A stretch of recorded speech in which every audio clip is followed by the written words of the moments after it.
Hello, friends. Ooh, excuse me.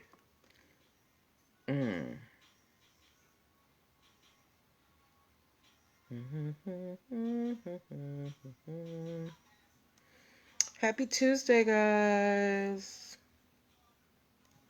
Friends. Ooh. No.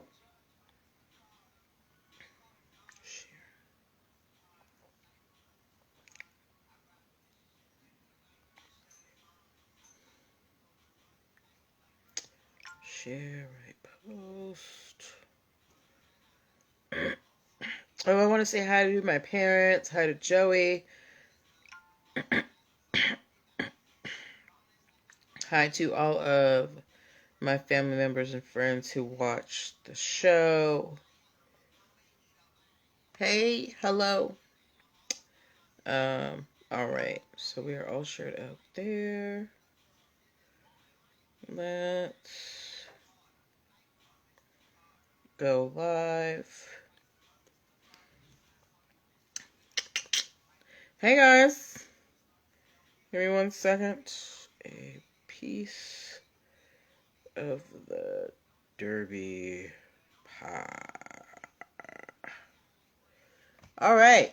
Okay, so we are all shared out on all platforms.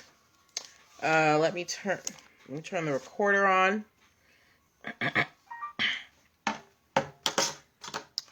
Got my water together.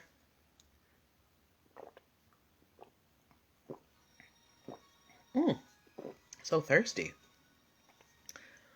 I was not expecting to be that thirsty. Let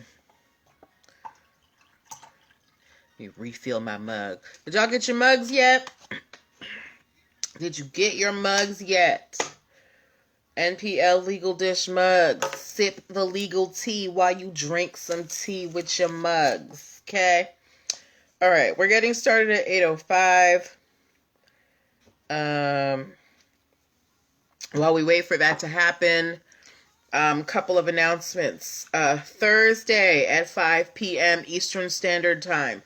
Thursday at 5 p.m. Eastern Standard Time. Thursday at 5 p.m. Eastern Standard Time. I am going live with Shara Gibson from Can I Ventures. We are going to be doing an open discussion on business formation and starting up as an entrepreneur. Shara is a business developer and serial entrepreneur. So she's going to have some really dope information for you guys. We'll be going live on her Instagram. But hey, Trista, I saw your flower bear. It looks so cute. But yeah, we'll be going live on Instagram, but I will also be broadcasting I will be broadcasting the live on Clubhouse, which brings me to my second announcement. That follow me on Clubhouse. My Clubhouse handle is @SweetTally, so @sweet_TALIE.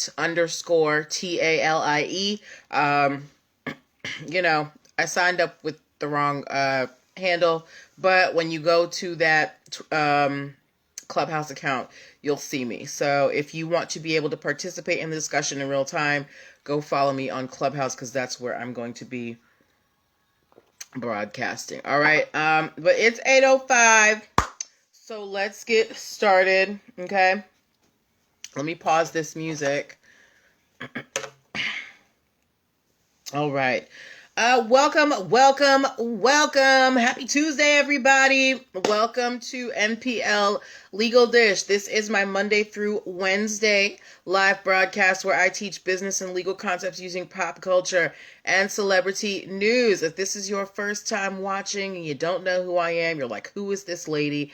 I'm Natalie Pierre-Lewis. I'm the host of the show, and I'm the owner and operator of NPL Consulting LLC, a business formation firm.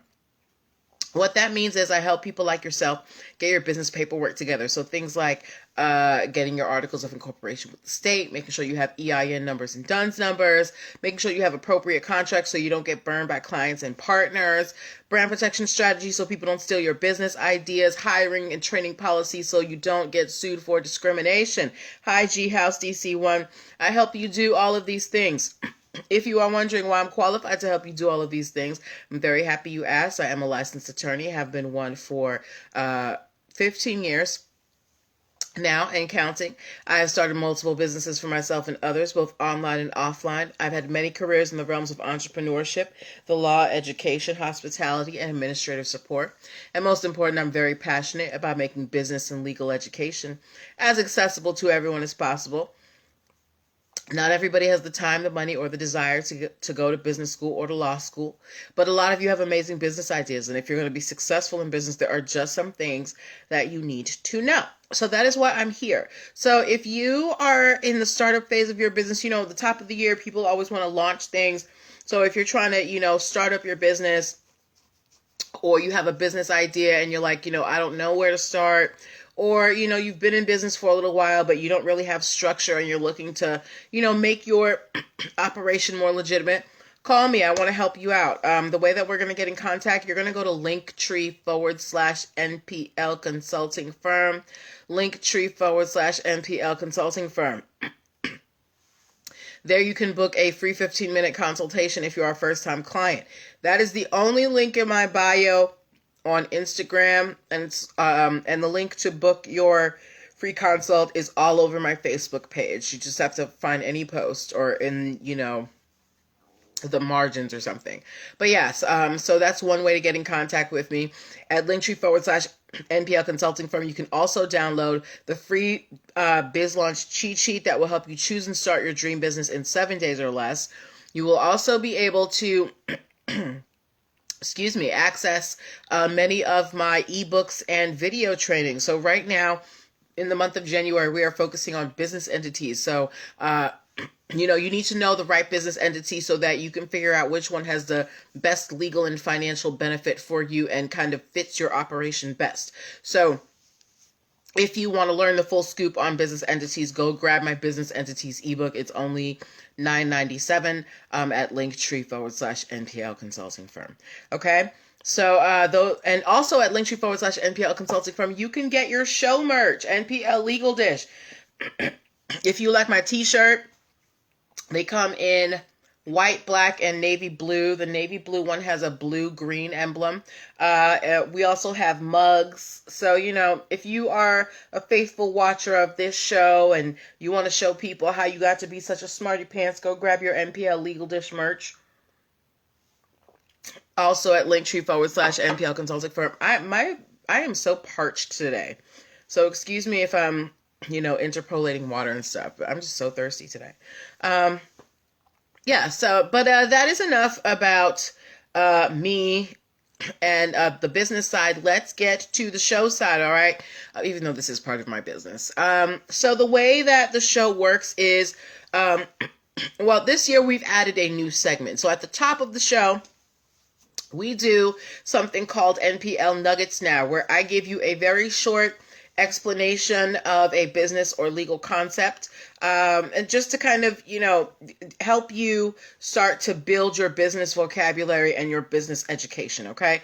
And then after we get through the NPL Nugget, we start on our stories. Now, these are stories that I get from blog sites, from the news, from stories that you guys send me, podcasts, wherever I find a story of interest that has a lesson that we can learn as business owners. I pull it and we talk about it. So this is a time for discussion. Don't be afraid to ask questions. Don't be afraid to give comments as long as they're respectful. Okay? So before we get started on the stories, let's talk about today's, business concept. So, like I said, we are focusing on business entities this month. And we talked about what a business entity is so far. We've talked about, unlimited liability versus limited liability business entities. We've talked about sole proprietorships, and we've talked about partnerships. So today we are giving a quick bite on LLCs. First thing you need to know, LLC stands for Limited Liability Company. What is a limited liability company? A limited liability company, it's a fairly new business entity. It came around in the 90s. It's a hybrid of, corporations and sole proprietorships, partnerships, and it affords you a lot of the protections of and benefits of a corporation without all of the rules that they have, right? LLCs also provide you a vehicle to protect your personal assets from your business assets. So it's a very popular form of business entity for, smaller businesses, 2 to 3 people, but an LLC can have unlimited investors. Okay.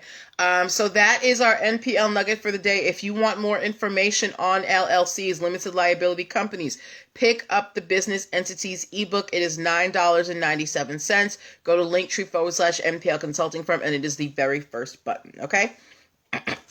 All right. So our first story this evening. Did I hit record? For some reason, I keep feeling like I haven't hit record. All right. So our first story this evening. My dear Trista, have you heard of the group One Republic? Let me know if you've heard of One Republic. And while you do that, so when I read this story today, the name of the group looked familiar, but I couldn't, immediately come up with a song that they sang. So, I did a little Google search, and YouTube had a compilation of their 10 biggest songs. And I did recognize like the top 4. One of them was called Secrets. Like the songs are cool. I can't, I'm trying to think. I can't even think of the 2 now. But if you look up One Republic and you search their top 10 songs, you'll probably recognize a song or 2, right? Now, why am I bringing up One Republic? If you've been watching the show or you were watching the show last season, we talked about how, was it Neil Young? Not Neil Young. We talked about how Bob Dylan and Stevie Nicks sold their catalogs, and Lil Wayne actually sold his catalog recently. And this is a growing trend amongst musicians because there's a lot of money in selling your catalog. There's a lot of money in owning the rights to music. That's why Michael Jackson was so adamant about owning his masters. That's why Prince was so adamant about owning his masters.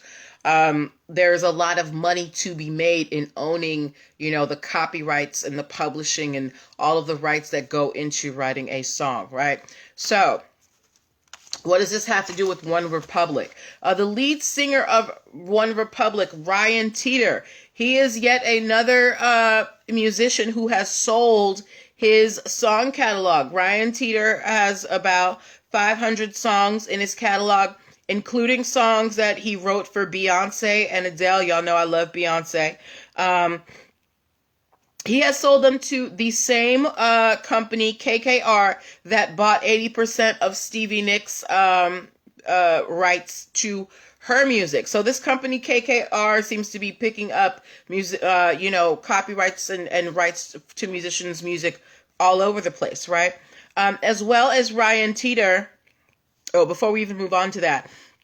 Now, Ryan Tedder's catalog is valued at about $200 million. Can you think about that? You wrote a bunch of songs and people just want, the ability to, people will pay you $200 million for the rights to your songs. And that's amazing. Oh, I have it written down here. Their number 1 song is called Counting Stars. I still can't think of the tune. But as well as Ryan Tedder, Neil Young, who is another famous musician, he's had a very, long career. He has recently sold half of his rights to his music catalog to a company. And he's written about 1,180 songs. He has sold 50% of his rights to his music for about $50 million.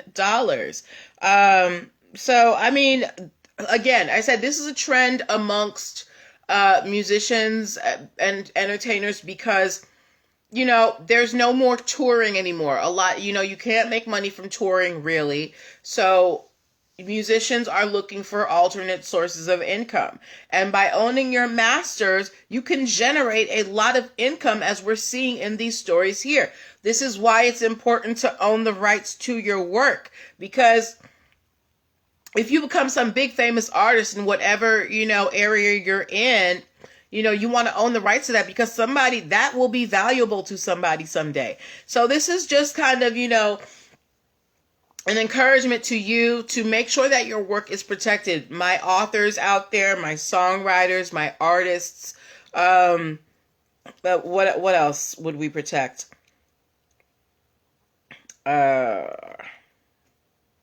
I can't think of anything more right now, but if you create any type of work, any type of art, you need to protect it. You should want to protect it, because you want to be able to make money from it. You don't want people to steal it. You want to be able to determine what happens to it. These musicians, hey Nessie time, these musicians are, they did the right thing by owning the rights to their songs. They didn't sell them. And now, in this time where everybody's trying to figure out alternate sources of income, these musicians are able to generate tens of millions of dollars to, for their work.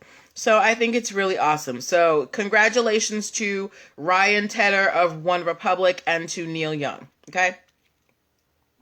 Nessie time, I just got your text. I will read it in full when we're done. But y'all, Nessie just she put her foot in this merch, these t-shirts and these mugs. She's awesome. If you are looking for, custom merch and, very professional and timely service, and somebody who, keeps you in the loop, check out Nessie Time on Instagram, Rise of Dark Dawn. She's dope. Okay. All right.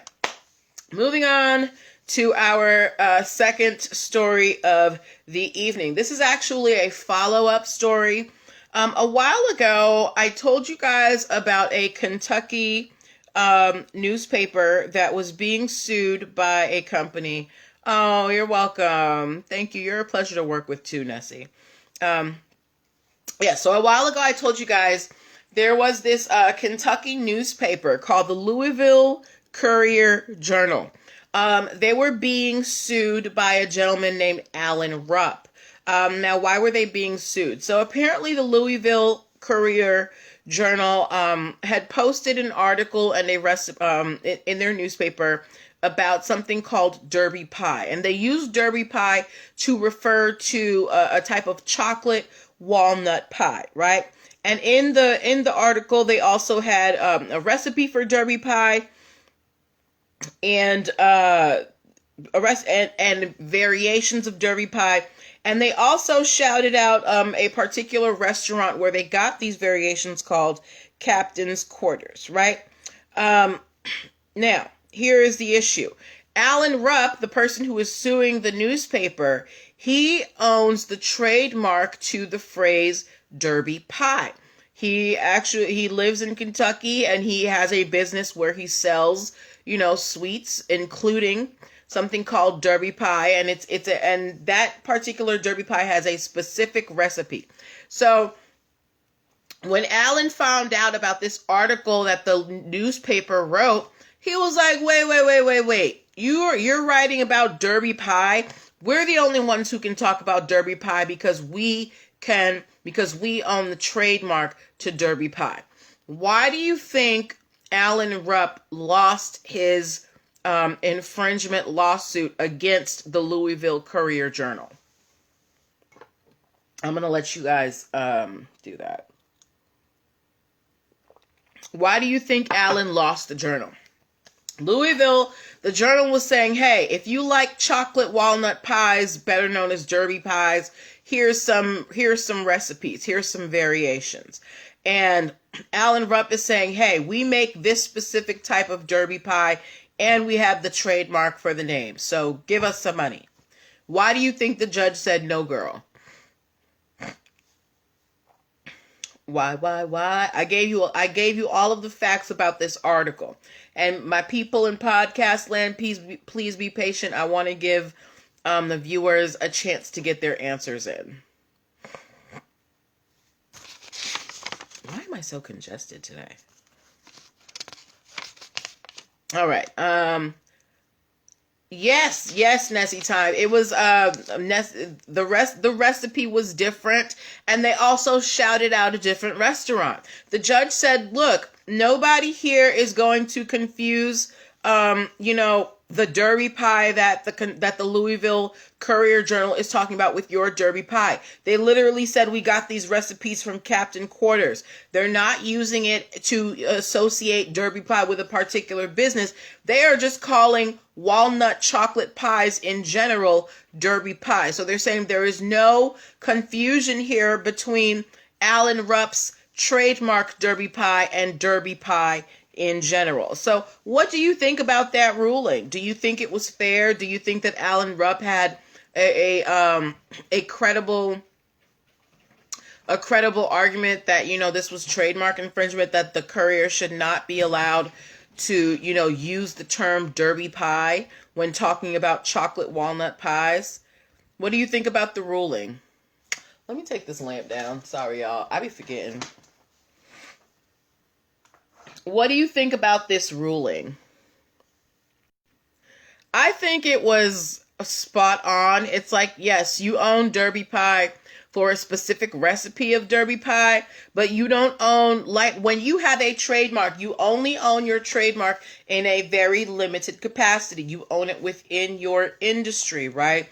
And you own it within a certain way. Now, this Derby pie, this Derby pie trademark is meant to represent, a specific pie sold by Alan Rupp. But the way that the Louisville Courier was using Derby pie was as a general term for any chocolate walnut pie. And the judge said, look, nobody is going to think that the Courier is promoting their own brand of Derby pie, including the fact that they shouted out a different restaurant for where they got the recipes. So, I think the judge got it right. I think that Alan Rupp was doing a little much. Now, yes, I understand you spent money on your trademark, but it doesn't give you full range over anybody using Derby pie in perpetuity. Okay. So if you take one thing from this story, understand that when you have your trademark, you own that trademark in a limited capacity, meaning only within your industry or your class of goods. Okay. Do we have any questions on that? While you guys get your questions in, if you have any, I want to remind you guys that you are watching NPL Legal Dish. This is my Monday through Wednesday live broadcast where I teach business and legal concepts using pop culture and celebrity news. If you are looking to, jumpstart your business formation in 2021, this Thursday, I'm going to be going live with Shara Gibson of Can I Ventures, and we are going to be doing a live broadcast on business formation and starting up for new entrepreneurs. So we're going to answer all of, the startup questions, even the questions that you think, you might be a little too embarrassed to ask. This is the place to ask, because there's no such thing as a stupid question. The only stupid question is one that you don't ask, okay? So we will be broadcasting on Instagram. Make sure you turn on your notifications as well. I will be broadcasting it on Clubhouse. This is going to be my first Clubhouse room. So if you are on Clubhouse and you want to participate in this live with myself and Shara on Thursday at 5 p.m. Eastern Standard Time, please be sure to follow me on Clubhouse. My handle is at sweet_TALIE. Okay. But so I'll see you Thursday. Oh, and as well, if you are looking to, start your business and you kind of want some legal help to hold your hand, go to linktr.ee/nplconsultingfirm and book your one-on-one coaching session today. All right? Okay.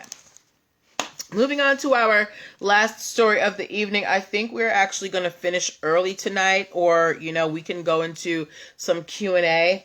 I only had 3 stories. Today was a little light, but, we'll be back and bouncing back for tomorrow. Our last story has to do with a brand that we have talked about a lot on this show. If you have heard of the brand Off-White, please give me an O in the comments. If you have heard of the brand Off-White, give me an O in the comments.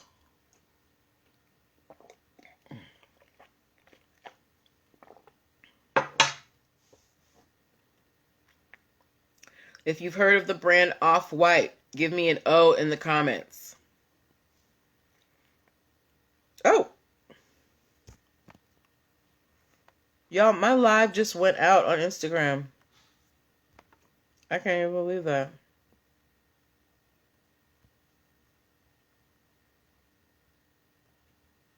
Hold on, Facebook. My live just went out on Instagram. Hey, Instagram. I don't know what happened. My live just conked out, so I guess you'll have to rewatch the show on YouTube or go to Facebook or something. But, we're going to continue.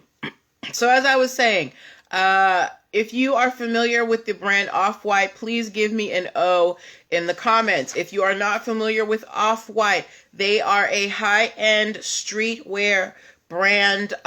They sell, hoodies and sneakers and all manner of clothing, and they cost several $100s. Today I posted a picture of some sneakers that are made by Off-White, and I asked you guys how much you think they cost.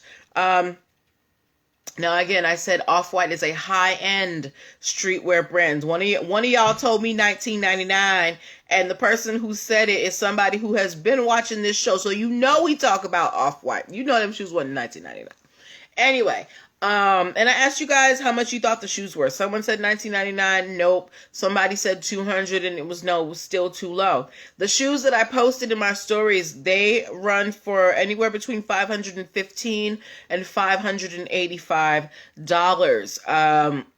They're called the out of office sneakers, right? Now, why am I talking about these $500, almost $600 sneakers?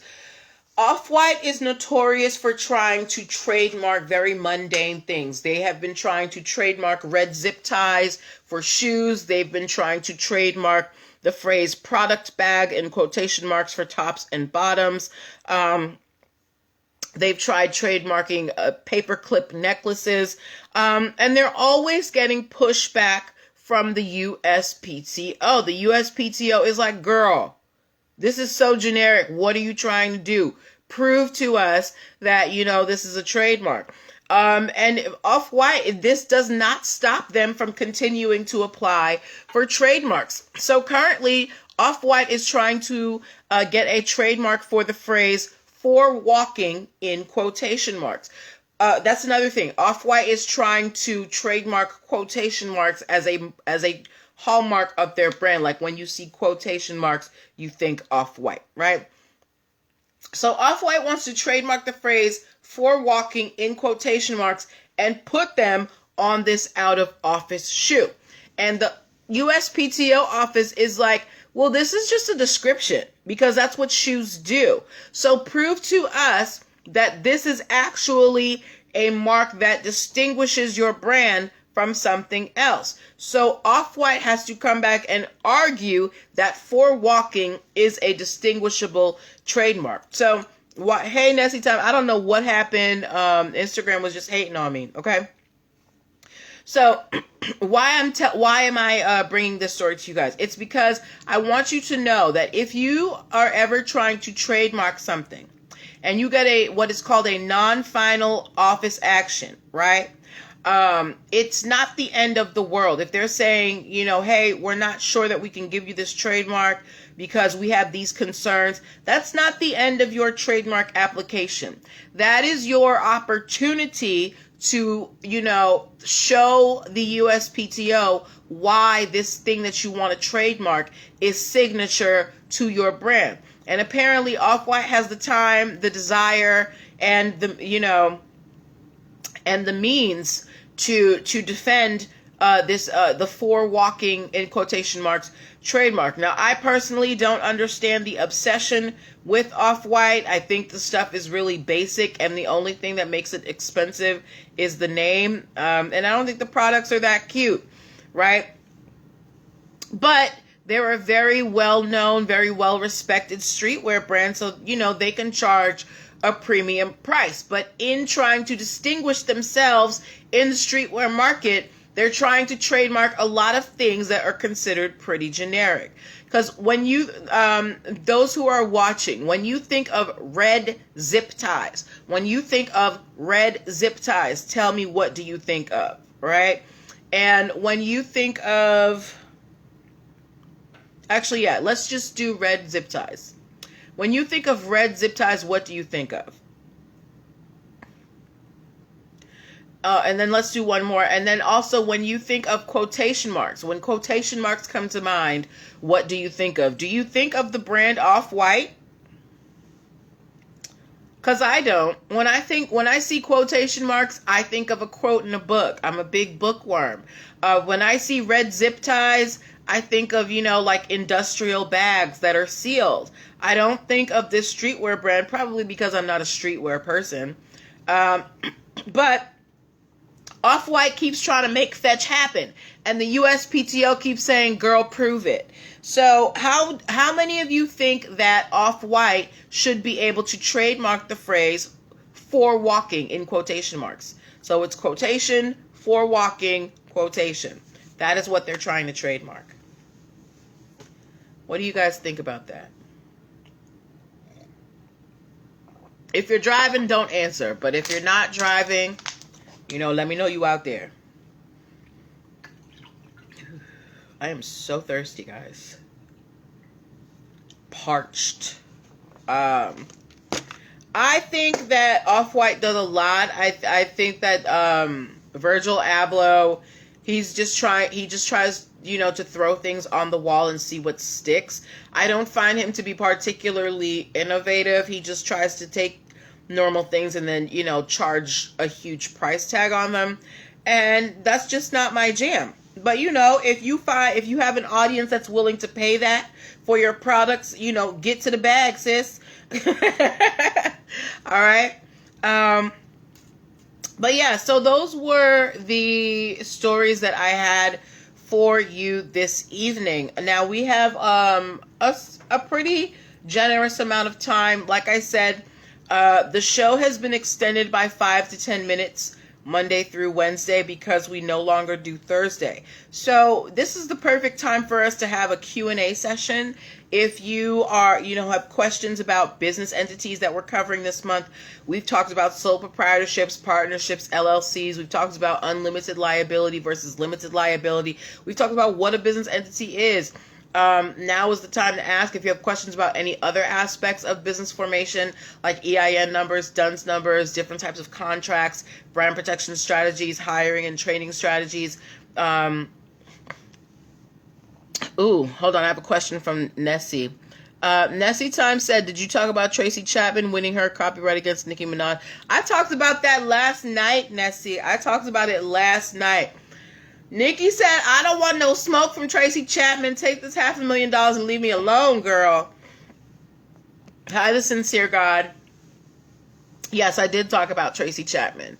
And I think, kudos to Tracy Chapman. She wrote that song in 1988 and she's getting almost $500,000. That's great. All right. So this is the time for you to ask your question. Yeah, you can go back and watch yesterday's broadcast, Nessie Time, and catch it. She's a good singer. Tracy Chapman's dope. Yes, but now's the time to ask your questions. Otherwise, we can break for the evening. I want to thank you guys for participating. Trista and Nessie Time and the sincere God, you popped in. Thank you. I want to remind you guys to set up your one-on-one coaching sessions. Go to linktr.ee/nplconsultingfirm.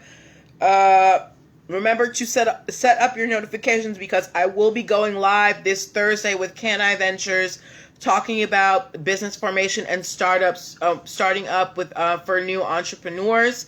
And we're going to be going live on Clubhouse as well. Make sure you're following me on Clubhouse at @sweet_TALIE. What else? Make sure you pick up the Business Entities ebook. We're focusing on business entities the entire month of January. Why is it important to know about business entities? Because different business entities give you different privileges, have different requirements, and you need to know the difference between them so you can make the right decision in what type of structure you choose when you're registering your business. Okay, so make sure that you pick up the Business Entities ebook. Okay, so I don't think we have any questions right now or this evening, but we will be back tomorrow evening at 8 p.m. Eastern Standard Time. Make sure that you, pop in and spend some time. What else? The Sincere God said Dr. Dre wife getting that $2 million. They said she wasn't getting it, the Sincere God. Well, Dr. Dre is contesting it. Like, they're in court, but it hasn't been finalized. But I think so far the judge has kind of denied that request because Dr. Dre is currently paying all of her bills. But they haven't come to a decision about the $2 million a month. They're going back and forth in court. Apparently, Dr. Dre produced the prenup that she said she was forced to sign. What else? Yeah, I don't know. And Dr. Dre just had a stroke or something, or an aneurysm. I don't know.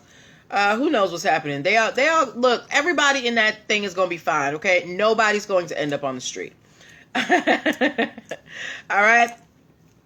So I think that is where I shall leave you on this evening. We'll be back tomorrow with more stories. If you find anything you want me to talk about, please be sure to submit it to my DMs or email, or however you want to get in contact with me. I love to hear from you. Have a good night. Take care of yourselves. Be safe. Listen. If anybody was thinking about coming here for the inauguration, don't, okay? There has been a letter issued by the governors of Virginia and Maryland and the mayor of DC telling y'all to stay home. Now, I don't think any of you guys were coming, but if you know anybody who wants to come, tell them that we don't want you here. All right? We are trying to keep things civilized. So have a good night and take care of yourselves. Bye-bye.